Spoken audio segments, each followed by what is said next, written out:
Good morning, ladies and gentlemen. My name is Napoleon and today we're back with another Enlisted video, and today we're going to be talking about the new developments coming to Enlisted via the next update. For those who don't know, the next update already has some leaks, in which I highly suggest that you check out, but the next update, the Silent Storm update, is going to be having two new features that are pretty unique. This is the preferred map system and the desertion penalty system. Of course, let's just get started with the video and talk about these new systems. Starting with the preferred mission system, players can like or dislike missions in which they like or dislike missions in which if you like a mission, it appears more often. If you dislike a mission, it appears less often. This should come as zero surprise because it is essentially the War Thunder system. As of right now, there is no ban option, and this essentially does help the developers select or notice which maps players like the most.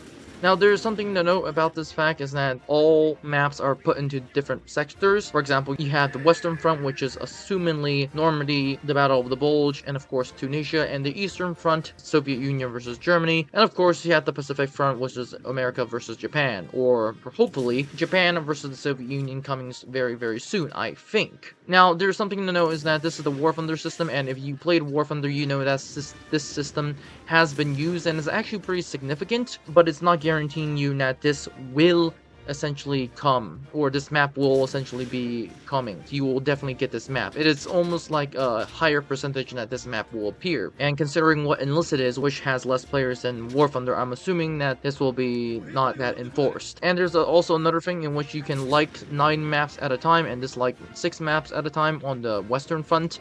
And if it's on the Eastern Front, you can like 6 maps or dislike 4 maps, and on the Pacific Front, you can like 3 maps and or dislike 2 maps. And of course, we have to talk about the desertion penalty. Leaving battles result in reduced experience and silver. Players will receive a 20% reward penalty in their next 2 battles. Honestly, for me, if you ask me, there is a lot of problems with this idea. Of course, desertion is must in which they need to reduce, but there's also a thing about, let's say, Wi-Fi. For example, if your Wi-Fi sucks and you instantly just get kicked out because, well, internet connection issues, then is that considered a desertion? Because if it is, that's pretty sad.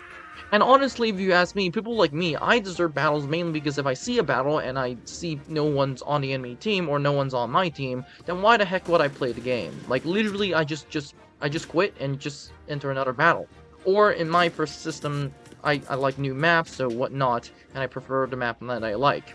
Needless to say, there are a lot of reasons why people desert, and I don't think people should be punished for the next 2 games for it, because that just doesn't make sense. If you really want to do a desertion penalty, remove all the stuff that they earn for this battle. For example, if you desert, let's say, halfway, then, well, just cut their stuff. Now, of course, this doesn't solve the issue in which people desert at the beginning of the game, which is essentially what I do, let's be honest. But it does help the people, and it does make sense if you do not want to receive a 20% reward penalty in the next 2 battles. This does make sense, and this, I think, should help desertion penalty, but I think there is another way in which Enlisted can do this. Now, I'm not saying this because I desert a lot of time, which, by the way, it is the reason why I'm saying this, but I do think this is a little bit extreme, but at the same time, it does make sense, so whatnot.